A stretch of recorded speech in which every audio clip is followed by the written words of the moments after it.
Well, welcome to the last in this semester's series of Prime Time at the Bethel Library presentations. My name is Chris Garrett. I teach history at Bethel. I'm one of the Friends of the Bethel Library, which is one of the sponsors of this event, alongside the professional development team, academic affairs, and some other offices. Prime Time celebrates learning beyond the classroom through the experiences and accomplishments of Bethel faculty, students, and staff. If you've missed any of the presentations this semester, you can find them online, usually. Most of them are filmed by Bob over there. You can find them at the Bethel Library blog. It's probably a good place to start if you want to look back. Before I get to today's presentation, a little bit of an ad. Faculty and students, if you assigned or been assigned a research project that required significant library research, the Friends of the BU Library are accepting applications for the $250, looking at students over here, Library Research Prize. The deadline is February 15th. Information cards are available on the refreshment table over there by Dick and on posters around campus. So please look that up. Today we not only conclude the Prime Time series, but also a kind of mini-series within a larger series. I'm editing a book that comes out from InterVarsity Press next year called Whole Holy Persons, a Pietist Approach to Christian Higher Education, and we've had a series of 6 so far. This is the 7th chapter previews, in a sense, from contributors to that volume. All of the people writing for this either are current Bethel faculty or have previously been Bethel faculty, and that brings us to our final speaker, David Williams. David's a 1988 graduate, I think, of Bethel College. Did his graduate study at San Francisco State University and the University of Utah in philosophy. And then came back to Bethel in 1998, I think, to teach, and stayed here until 2006. Also taught CWC, and did you teach humanities? Almost. I just saw Dan. Almost, very close. He then moved to Azusa Pacific University in California, where he teaches the high CRS semester, which is a kind of combination great books program, I haven't actually been out there yet. We're about 13 miles from Yosemite, so it's up in the mountains. So. And David brought with him some balmy California, where 20-degree increase came alongside you. I know David, I think, got in at like 3 in the morning. Yeah. I told Ann from the library when I still thought it was cold. I walked to the rental car. I felt every fiber of my Minnesotaness, the kind of stoic bracing that engenders virtue amongst all people, and I was happy that it was cold. So I'm very happy to have David back for lots of reasons. Partly he's just a great speaker, and many of you know that firsthand. David, this is not the first time he's come up on his own dime or Azusa's dime this year to talk about Pietism. He was part of the June workshop that kind of launched this book series, and so today is kind of a follow-up to that talk shared for a larger audience, maybe refined a little bit. He's on sabbatical right now, so he's had time for the deep thinking to promote such things. He's going to talk to us today on the subject of what is the function of the Evangelical University. So this is a preview of his chapter in the book. And he's going to argue that historian W.R. Wedgeworth's influential rewriting of the history of evangelicalism casts the Pietist impulse in a new light and can help reframe the values held by evangelical universities on the relationship between faith and reason. Let's welcome philosopher David Williams.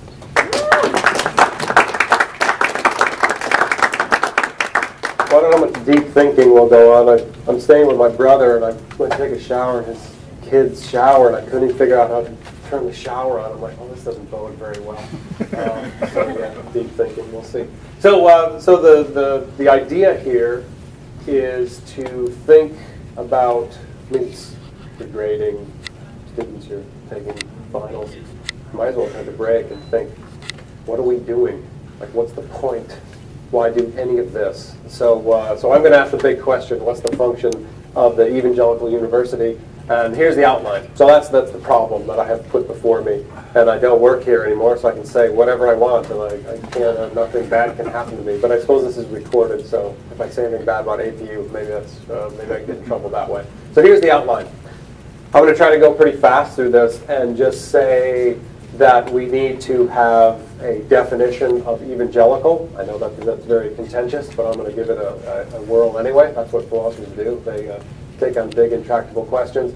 Then I'm going to say there's 2 features of what I'm calling salient features of Pietism's, to use Chris's term, usable past, that I think can help us think about the function of the Evangelical University. And then I'm going to say this is how we would apply those features to think about what it means to be a Christian evangelical university in the first place.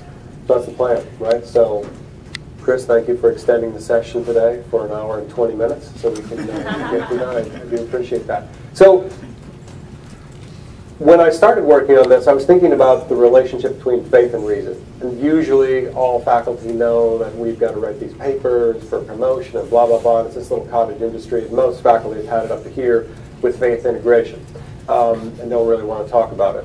But the more I thought about this, the more, it's not really the case that faith integration is specific to the disciplines. Like, well, what does it mean to be a nurse and integrate with faith? What does it mean to be a philosopher?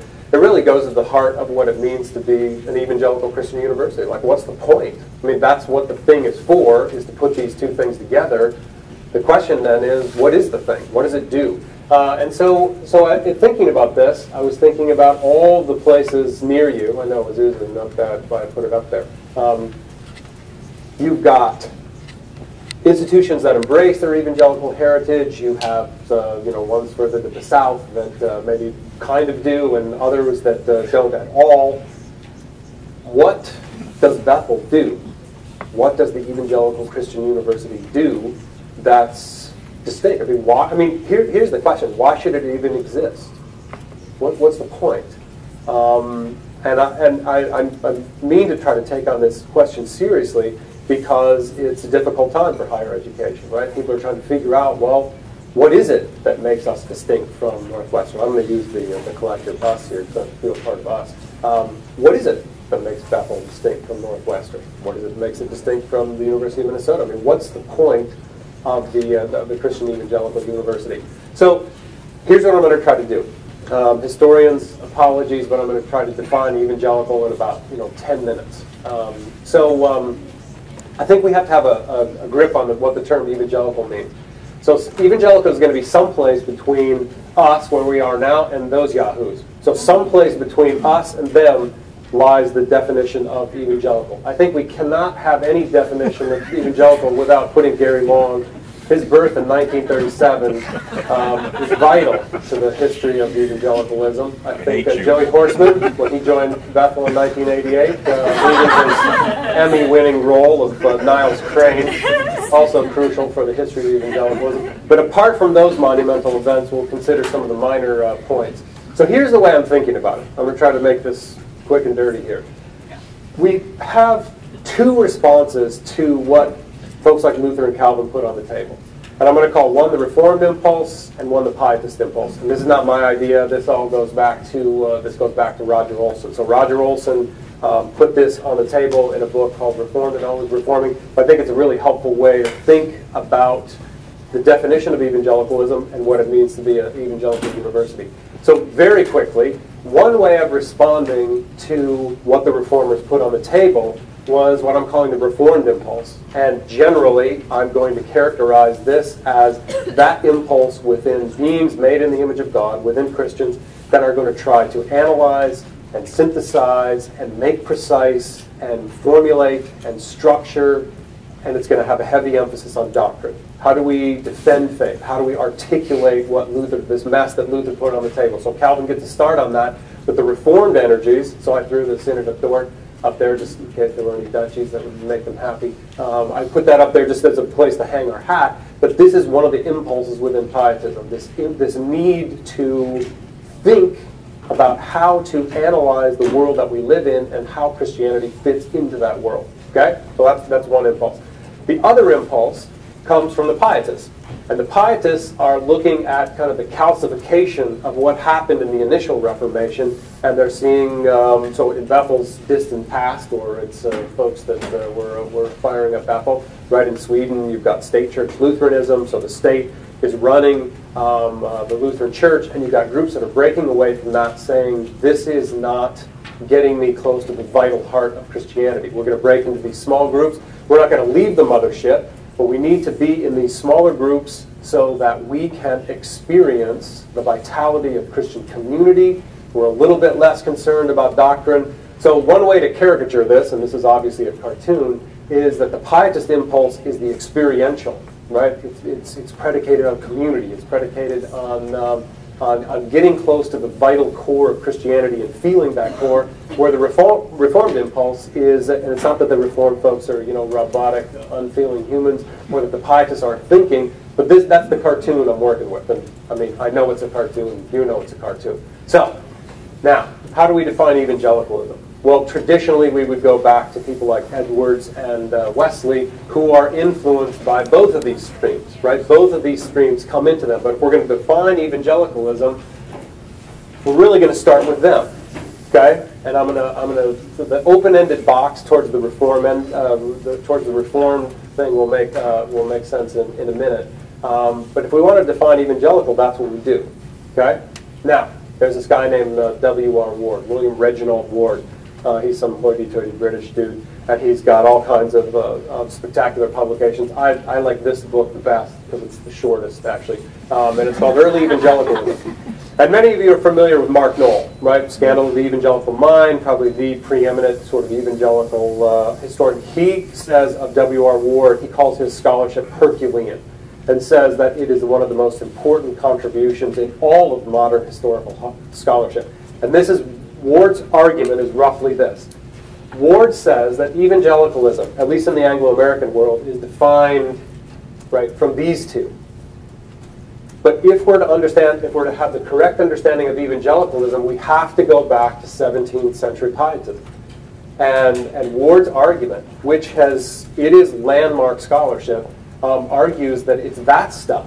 If you're going to define evangelical, if you're going to have an understanding of the Anglo-American evangelical tradition, you have to go back to, there's a lot of weird people back in here. They were into alchemy. There's a lot of weird stuff going on, but you have to look at this in order to define evangelical. So far, so good? Professor Mulberry? Good, all right. So, you thought you were sleeping, right? I just wanted to make sure, because if I'm with you, then if you're good, then I'm good. So here's the 3 points that I want to make so far. So evangelicalism should be understood, and again, this is Roger Olson's way of defining it, as containing these two impulses. So 3 points. It's kind of 3 points. We get 2 responses to the Reformation. One is Pietist, one is Reform. Okay? If we're going to define evangelical, which as a philosopher I think we ought to do if we're thinking about what an evangelical university is, good to define the terms, then we have traditionally this definition has not included Pietism. And so according to W.R. Ward, evangelicalism has to include the 17th century Pietist impulse. Okay?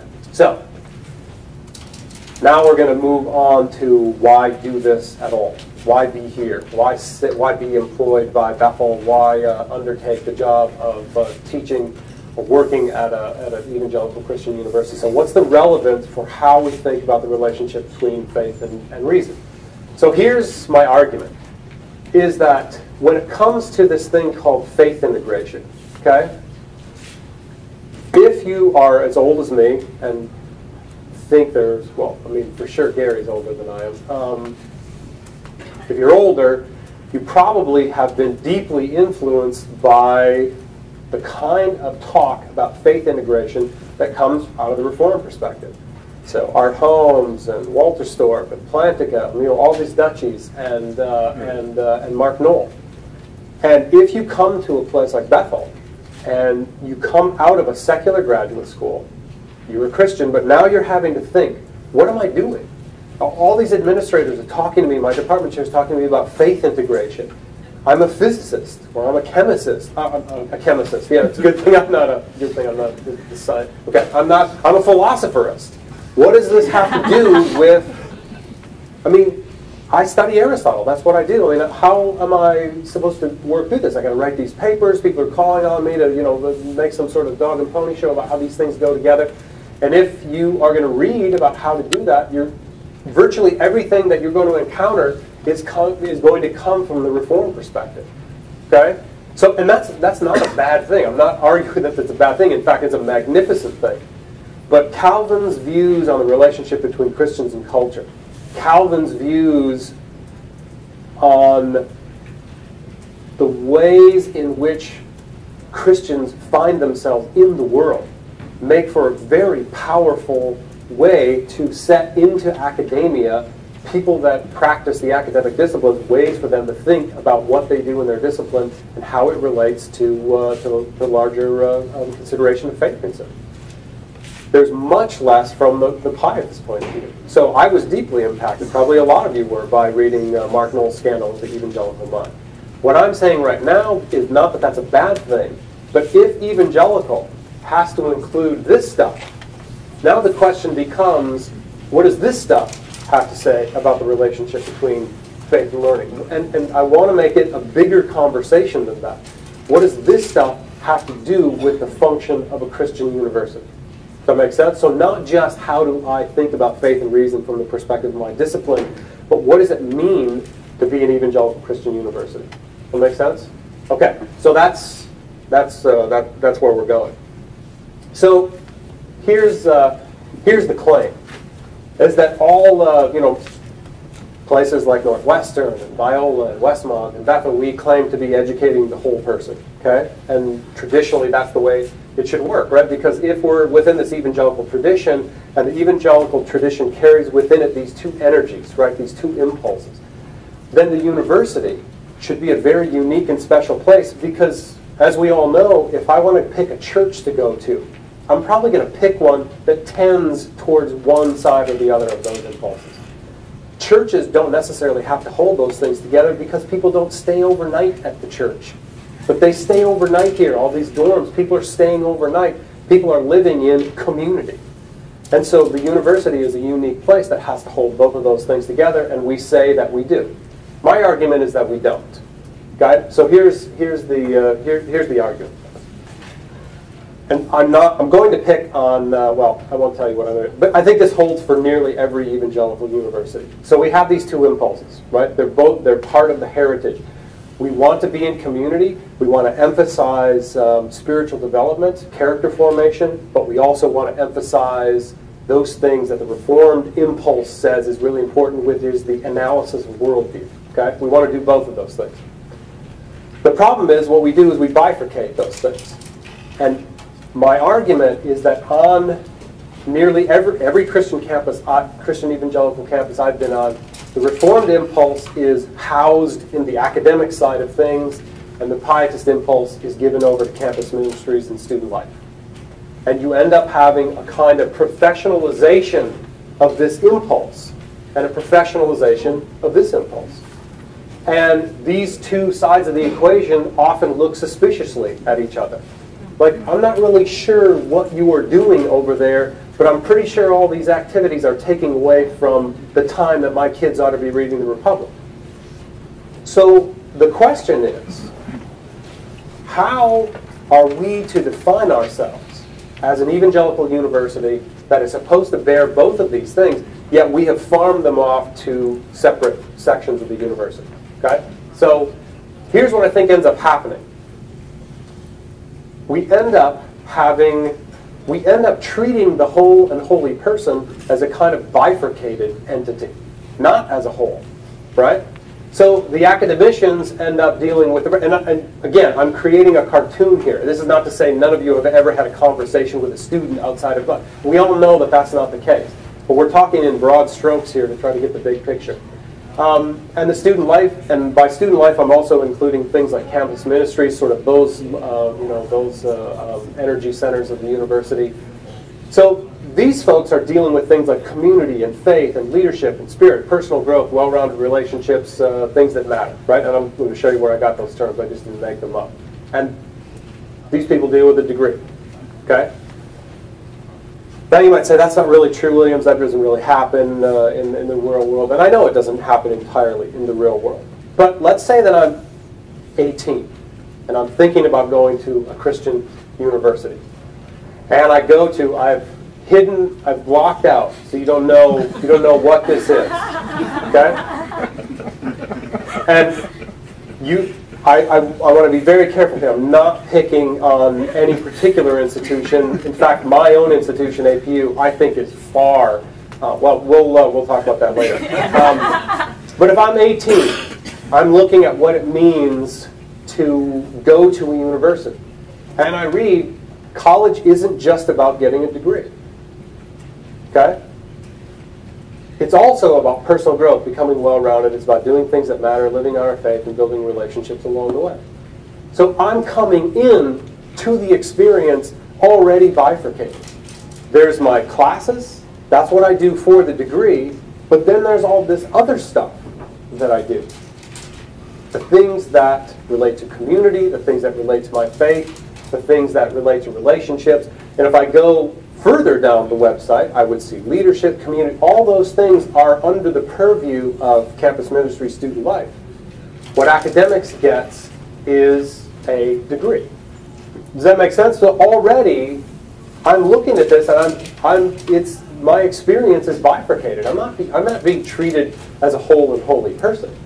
I'm being treated by two different the wings of the university, each operating at a high level of functionality and great professionalism, but not a whole lot of communication between those two things.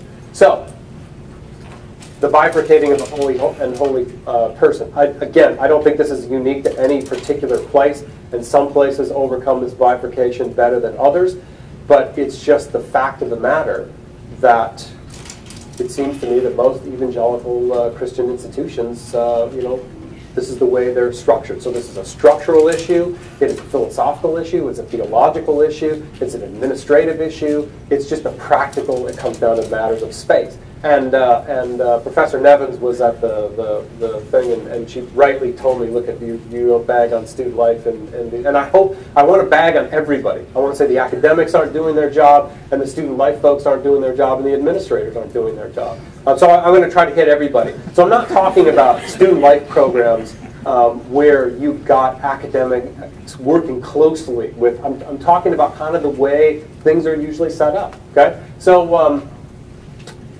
We're trying to ask the question, what does this stuff have to do with the function of the university? Okay? So boom, we're on to number 2. So why not use German? It's cold out, we might as well. So Wiedergeburt and conventicle. So these are two of the things within the Pietist impulse, right? Within the history of Pietism. So developing this usable past that Chris has mentioned, I think just once he mentioned it, but this idea, what do we take from Pietism that's usable? He showed me a Spener full back tat today. It's spectacular. I really, I think I'm getting it Franco. Same thing, but a different guy. When I flex, you praise. Right, that's right. Yeah, it's nice. So I think that this is the core of Pietism, this idea of new birth. And I don't think that we recognize how radical this is. Pietism is responding to a highly juridical worldview that you find in medieval theology, but you also find it in Luther and Calvin. Heavy emphasis on justification, on these juridical, sort of judicial metaphors. And Pietism comes along and says, no, it's about new birth. And you have these weird, you've got stuff about blood, and there's some things that go on in the Pietists that just seem kind of icky and gooky. But it's this emphasis on biological metaphors that to us aren't that radical. I say, well, as a Christian, I engage in new life and new birth, and it just sort of washes over us. But this was radical talk for the 17th century, and to me, this seems like the core of the Pietist vision. So what I think might be valuable about this heritage too is it also gives us a distinct way of thinking about human beings and nature. So if you're not interested in the philosophical underpinnings, you can probably tune out for a second. This is the most interesting part to me, but I'm just going to skim over it because I don't think it'll be the most interesting to anybody else. What I find fascinating about 17th century Pietism is it seems to cut a middle path between the natural law theology of Aquinas, which Luther and Calvin are responding to. They're trying to reject it, but this gives us a particular way of understanding of what it means to be a human being in God's created order. Luther goes to an Occamist university. He is arguably an arch-nominalist. And what Luther gives us is a very different way of understanding how we are situated within God's creation. Charles Taylor in the secular age, which I'm about ready to finish, but the things like this thing, calls this process of what Luther starts at kind of the desacralization or the disenchanting of the human being within the world. And so Protestantism, and Luther and Calvin is going to go this way, it's rejecting this. It seems to me that perhaps within Pietism there is the possibility of thinking about how we are situated within the natural world and our relationship to the natural world in a kind of third distinct way that hasn't gotten a lot of airtime. And the reason I'm harping on these, well, I'm not really harping, but I harp at home. Like to my kids, I'm always harping about faith and reason, is that the two ways, right? If I'm a new faculty member and somebody says, "Oh, you got to write this faith integration paper for for some review," I mean, there's really two ways to do it. There's really not another distinct third way out there, and the one is rooted in the Catholic tradition, the other is in the Reformed tradition. But it seems to me that because both of these rely on an initial way of understanding how human beings are situated within nature and God's created order, that they end up working out the methodology for thinking about these in a particular way. If we started with the notion of Wiedergeburt, this idea of new birth and this emphasis on the biological, could we get a different way of thinking about it? So I haven't worked it out, but I'll work it out by the time the final version of the paper is done. So you've got that for sure. So, conventicle then, if Wiedergeburt is sort of the core of this, then the conventicle becomes the means of achieving this, right? The way of working it out. So I'm just going to give you three quick things that I think characterize what it means, this conventicle thing. So conventicle are just these, I think it doesn't hurt to use the parlance of small group. We all understand that, and we all understand how ubiquitous there's a small group for everything, right? Well, why do we love these small groups so much? Because I think we have this sense, and this is all over evangelicalism, that in order to have unity in multiplicity, I got to be able to break away from the mother ship once in a while and be close to the core of fellowship of other Christians, but I'm not going to go so far as to break away against. So this over at places like Bethel and North, and any evangelically influenced institution, you're going to have people that just naturally work in small groups. And I think we could just call those conventicles, right? So three things I think are important about the conventicle bit. One is a strong impulse within Pietism towards a kind of primitivism. And I think there are fascinating parallels, which I had time to work out, between Romanticism and Pietism. This kind of needing to get back to original community, right? To always looking back at the New Testament church as some sort of model for elan and vitality in Christian fellowship. So that's strong within Pietism. The Socratic. The Socratic, I think, hasn't been recognized how important Socrates, and I don't mean Plato, I mean Socrates, how important the Socratic impulse is to Pietism. Zinzendorf published under the heading, the Socrates of Dresden. And even Kierkegaard, whose father was associated with Pietism, Socrates is the central figure in Kierkegaard's philosophy, and Kierkegaard is exposed to Socrates arguably through Pietism. And so this idea that Pietism ought to be kind of a gadfly, it ought to be a form of critique. It's pretty radical. It's not just don't do this, don't do that, have a warm heart. It is a means of critique, and of the sort that Socrates gave. Look, I'm going to obey the law of Athens in the final analysis, but I'm still going to go around to every one of you and ask, what is justice? Why do you do this? But in the end, I'm still part of the operation here. And I think that characterizes these conventicles. Whoops, I forgot the third one here. And the last one was just this, by politics here, I mean, again, how do we realize unity in multiplicity? How do we honor the original idea of Luther, that there's a priesthood of all believers, without the thing just blowing apart and becoming so highly individualistic? Or, on the other hand, so dogmatic. How do we do that? Well, the conventicle remains, or becomes one of the ways of doing that. So I mean politics in the large sense. So look at that. We're already on to number 3. So how do we, the argument has been that evangelical institutions bifurcate these energies. They send one set of energies back, and I'm not arguing that all faculty members are Reformed or, doctrinaire Calvinists. But I mean, as an academic, I am Calvinist or Reformed in the spirit that I've been talking about, is that I love analysis and structure and how ideas fit together, and that's a big deal to me. Sometimes I don't really care how students feel about it or that a class comes together. I don't care. I want you to know something. So how would we fix this? And what would a place like Bethel have to do with offering something distinct to what it means to be an evangelical institution?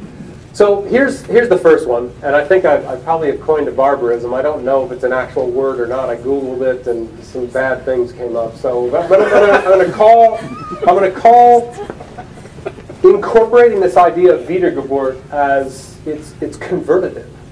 And what I mean by this is my experience at teaching at Bethel, my experience of being an undergraduate at Bethel. My grandpa went to Bethel, my mom went to Bethel, my wife. So I think I know something about Bethel, and I've been around Bethel people. And I've been around a lot of faculty members that after a class say, that was terrible.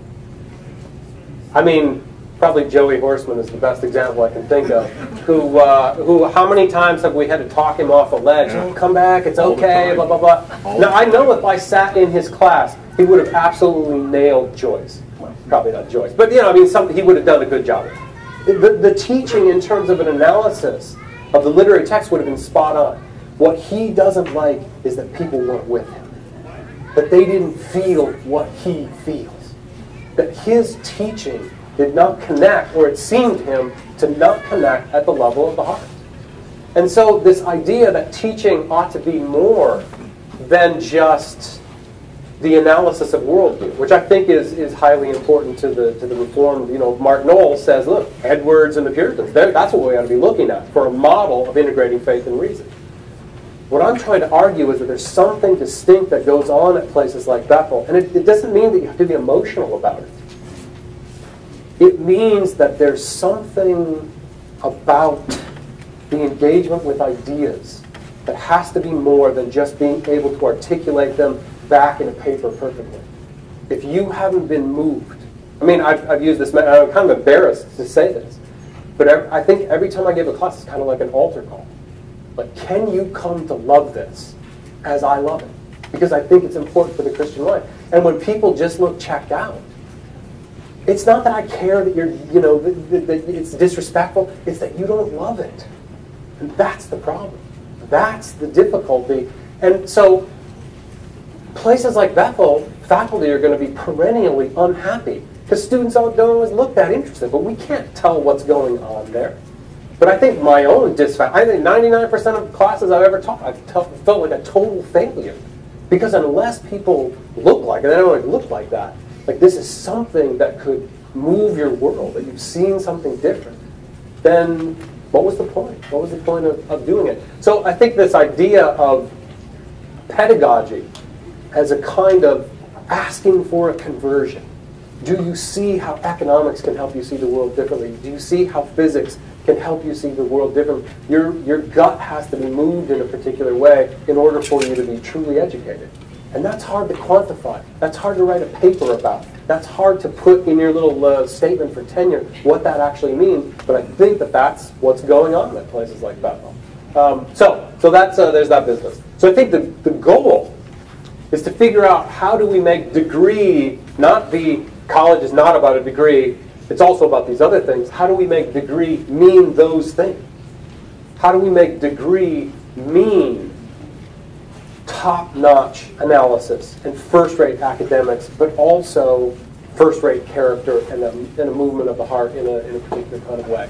So how does this figure? So that's one way. I think that there's a pedagogical approach that's distinctive to Pietism. The other thing is this notion of the Socratic.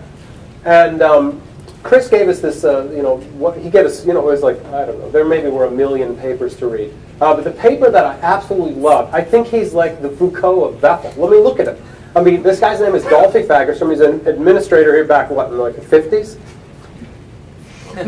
I've never resonated with anything about, and that's not an argument, I'm just saying I've never read anything about what it means to be an educator in Christian higher education. I've never resonated with anything as strongly as I resonated with what he had to say. And his name's Dolphy. That's just like a bonus right there. So here's a quote, right? So I'm not the quote yet, but the same impulses in Pietism that produced a high view of spiritual and political freedom also yielded, so here's the quote, a more subtle kind of democratic contribution, namely criticism of the socio-cultural environment. The Pietist example for this lies in their criticism of an institutionalized Christianity which was closely tied in with the social and political structure. It also lies in their insistence that the Christian life means a new way of walking in contrast to the world. That's what Socrates would say. And that is what I learned at Bethel as an undergrad. And I think that that's what happens, is that there's this kind of critique. What I'm saying is if that critique is being isolated within student life and within academics, but those two are never coming together, then we have diminished the power that we have as an institution. So there's Dolphy. Second thing, and this is particular to me, but how do we create a new politics? How could conventicle be part of the experience here? And I'm on sabbatical right now. I teach in a very small program that Azusa has. It's up in the mountains, up in the Sierra, near Yosemite. We have about 30, 40 kids come up every semester. It's kind of like the humanities curriculum, but with kids that can't go anywhere because they're stuck. They have no cars, but they're up in the mountains. And when I was an undergrad here, so this was 1986, way back in the day, I went to an off-campus program called the Oregon Extension. And I don't really want to talk about the particulars of theology or the particular content of these. I want to talk about the structure of what that experience did to me. And what it did was blow apart the bifurcation between student life, academics, campus ministries, those things, because we all lived in one place. And community was not predicated just on religious ideas or spiritual notions. Community was predicated on ideas. My question is, we hear community. I mean, is there any word bandied about more in places like this and APU? How often do you ever hear students say, you know what, I need academic community. I need real academic community. That's what I'm looking for. Not to say that it doesn't happen. But this place for me was a kind of exercise in a different politics, and politics in the broadest sense here of what it would mean to be in a community where these distinctions aren't quite as clear. You're rock climbing, you're reading, you're worshiping together, but there's really no different compartments for all those things. And you're saying, well, we can't just all, go to the mountains and do this thing. I understand that. The question I'm asking is, how could conventicle be an operative principle at a place like Bethel? It doesn't seem impossible to me that a place like Bethel could rethink the structure of how classes operate and the way student life operates and create structures where those things start to operate together.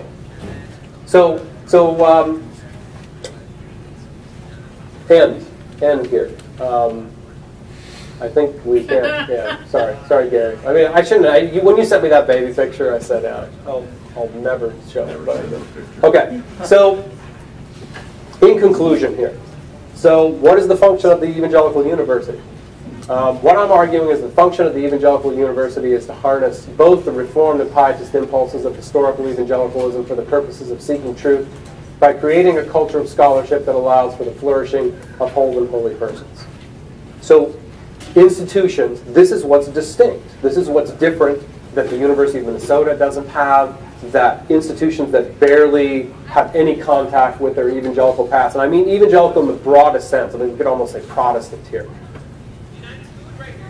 That what we do is we bring both of those energies to the table, and I think our rhetoric and what's on the boilerplate on things like our website is a testament to that. What I'm calling into question is the practice. Is it really in place?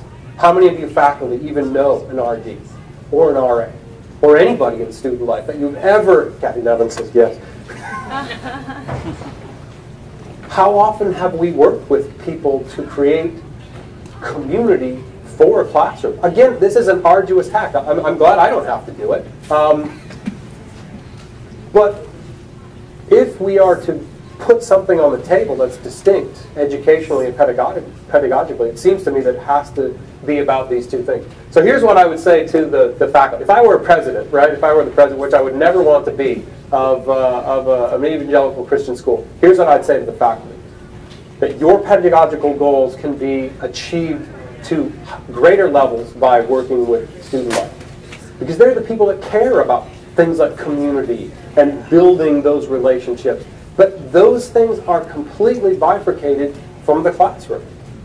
So if you want to have community, if you want to achieve your pedagogical goals of people being moved, it doesn't have to be emotional dog and pony shows and altar calls. It could be just figuring out what kind of structures can be created to build community in a distinct kind of way that happens at no other institution. That we get people working together rather than at loggerheads. To the Student Life Campus Ministry folks, I would say you work at a university. It's not a camp. It's not a church. Everything that you do should go towards the ends of scholarship. And that doesn't mean when there is an activity that, we have to discuss the Iliad. It means, how can I make you more well-rested, more ready to go read books? How can I do that? And that might mean not talking about books. That might mean doing something completely, but the end, the raison d'etre of what the student life folks has to be scholarship. Otherwise, we're going to keep moving in this direction. And to the administrators, I'd say you need a new politics. You need to figure out structures that harness what you actually have. You actually have students that want to be moved. You have students that want to be in community. It just seems to me that if we have on the website, the college isn't just about a degree and then it bifurcates a whole set of other considerations separate from the degree, that we've got people hungry, faculty and students that are hungry to figure out how I can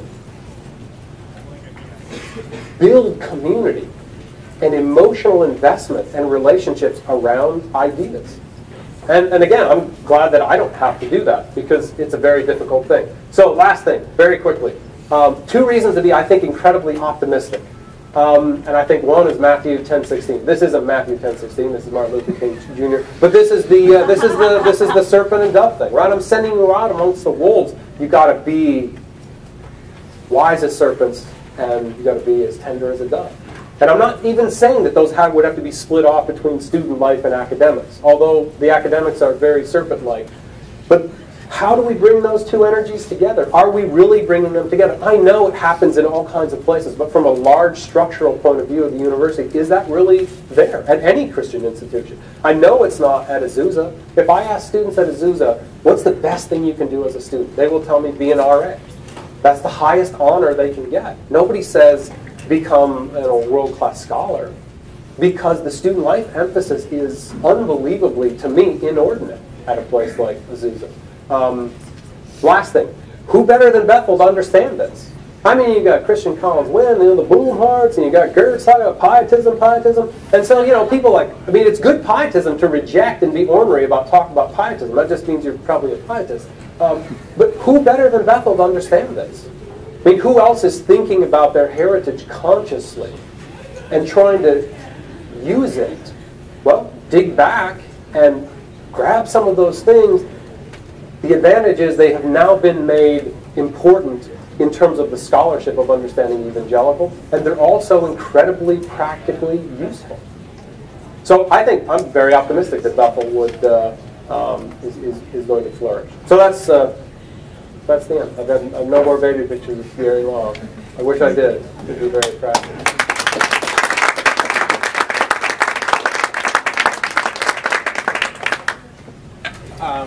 We're a little bit past time. I'm sure David can stick around to take some questions. Some of us have to run out. Convert people to love. David will actually be upstairs in the dining center from 12 to 1. We have a couple of tables reserved. I don't know what kind of turnout we have, but if you would like to come continue the conversation, we'll throw that invitation open to everyone. So, David, thanks again for doing this. Video of this will be up. We'll send out links if you want to pass it on to anyone else. Enjoy the rest of your day. Thanks for coming. Is there any way you can block the links from going to anyone at APU?